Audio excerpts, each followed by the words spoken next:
You're young. You're not ready. Maybe you don't have a partner. Maybe you can't support a child. Maybe you have dreams. And you have no way to prevent pregnancy. No birth control. No pills.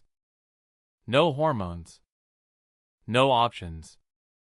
In modern times, this is called a nightmare scenario. But 200,000 years ago, this wasn't a nightmare for women. Because women had something we think is modern invention. They had control. They could choose when to have children. How many children. Whether to have children at all. And they did it without any of our technology. So what exactly did ancient women know? That we think we invented. Here's what history doesn't tell you. Pregnancy and childbirth were deadly for ancient women.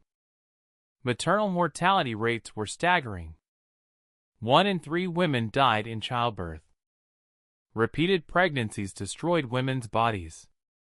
Worn-out uteruses. Pelvic damage. Chronic pain. A woman who could space out pregnancies had advantages. She kept her body healthier. She maintained her independence. She participated in community fully. She survived to old age. Communities where women controlled reproduction had stronger female participation in hunting, better nutrition for existing children, higher survival rates overall, more stability. Birth spacing wasn't luxury. It was survival. Yet we're taught that ancient women just accepted endless pregnancies. That's false. Archaeological and anthropological evidence shows women actively prevented pregnancy. And they had sophisticated knowledge systems to do it. And here's the shocking part. This knowledge was so effective that it scared men into action. Colonial governments and religious institutions worked hard to suppress women's birth control knowledge. Why? Because women who controlled reproduction were powerful. They couldn't be controlled. They couldn't be forced into larger families for labor or warfare. So the knowledge was deliberately erased, suppressed, called witchcraft. But fragments survived. And when modern anthropologists studied indigenous women who still practiced these methods, the results shocked everyone. These primitive women had birth control that was more effective than modern contraception. When an ancient woman wanted to prevent pregnancy, she didn't think, "I'm defying nature." She thought, "Which plant do I need?" Because pregnancy prevention wasn't rebellion. It was medical knowledge. Specific plants that prevented conception. Specific practices that prevented implantation. Specific knowledge accumulated across thousands of years. What worked was passed down. What didn't was abandoned. Pure empirical testing, stuff that actually worked. And now, with modern biochemical analysis, we're finally understanding the science behind what women have always known. Ancient women identified plants with specific pregnancy-preventing properties. Silphium from North Africa. Used by Egyptian, Greek, and Roman women for 2,000 years. So effective that it was harvested to extinction. Romans valued it more than gold. Depicted on coins as symbol of wealth and power. Caused such demand it literally disappeared from Earth. Modern analysis contained compounds that prevented ovulation. The Romans literally drove it extinct because women were using it so successfully. Pennyroyal from Europe and Asia. Contains pulegone. Prevents pregnancy. Documented in Egyptian papyri, Greek texts, medieval herbals. Women used it to space pregnancies. Modern studies confirm its contraceptive properties. Queen Anne's lace, wild carrot. Seeds documented as contraceptive in Ayurvedic medicine. Used in Europe, Asia, Middle East. contains compounds that prevent implantation. Modern study, 2005 100% effective in preventing pregnancy in rodents. Women have used it for millennia. Angelica root. Used across China, Europe, Native America. Used to regulate menstruation and prevent pregnancy. Modern research. Contains compounds that relax uterine muscles. Prevents implantation of fertilized egg. Rue plant. Across Mediterranean, used as contraceptive. Contains compounds affecting hormone levels. So associated with birth control that medieval images show it as women's plant. Documented in medical texts for 2,000 years. The remarkable part, women understood dosing. Not just using the plant. Using the right amount. Too little, doesn't work. Too much, dangerous. Indigenous women healers had precise protocols. Different plants for different situations. Rotation to prevent tolerance. This is sophisticated pharmacology. Without laboratories. Just careful observation. Beyond plants, women understood timing. The rhythm method. Tracking fertile days. Is thousands of years old. Modern gynecologists think they invented this in the 1960s. Women have been tracking menstrual cycles for millennia. Archaeological evidence shows lunar tracking. Exactly when fertile periods occur. Which days and cycle were fertile. Which practices prevented implantation. How to space pregnancies strategically. Some cultures had specific positions and practices that prevented pregnancy.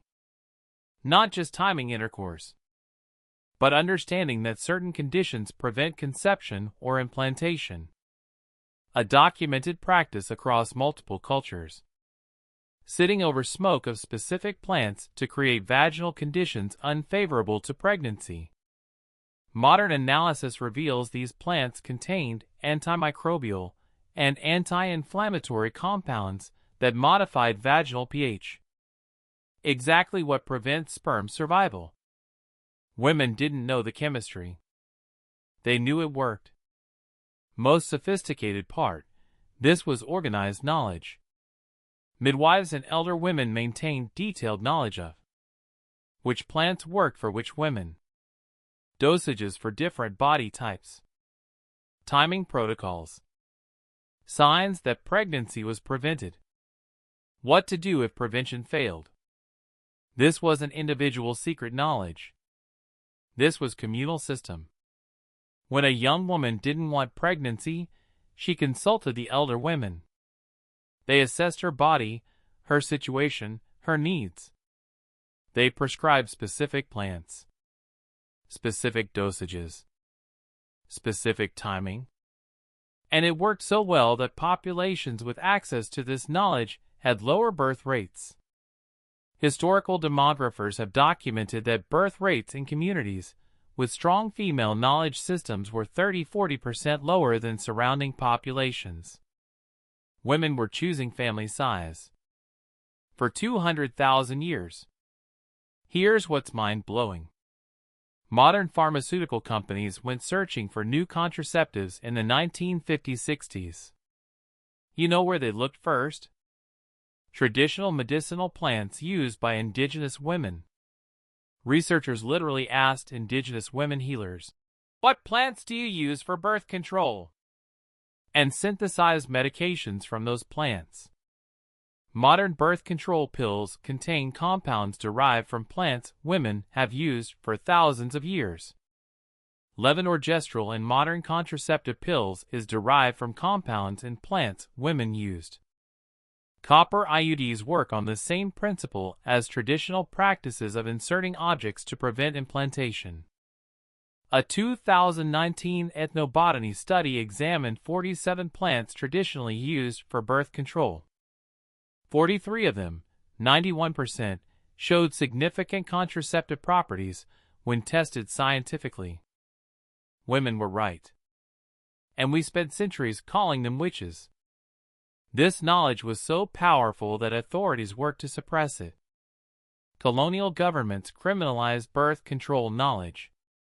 Religious institutions declared it sin. Women healers were prosecuted as witches because women who controlled reproduction were ungovernable. They couldn't be forced into large families for labor, couldn't be controlled through constant pregnancy. So governments and religions systematically attacked midwives and healers, burned knowledge texts, executed women who possessed contraceptive knowledge, criminalized the plants themselves. An estimated 40,000–60,000 women were executed as witches in Europe. Many of them were midwives and healers who possessed birth control knowledge. The knowledge was deliberately erased. And because it was oral woman to woman when the women were killed, the knowledge died. We lost millennia of reproductive autonomy knowledge. So what does this reveal about modern women's autonomy? We think birth control is modern liberation. Actually, it's ancient liberation that was stolen. For thousands of years, women controlled their own reproduction. Then colonization, industrialization, and religious control took it away. And we're only now reclaiming what we always had. The question isn't, how did ancient women prevent pregnancy? Real question. Why were we convinced we needed to invent something women already knew? Maybe it's time to acknowledge. Women have always known how to govern their own bodies. We just spent centuries pretending they didn't.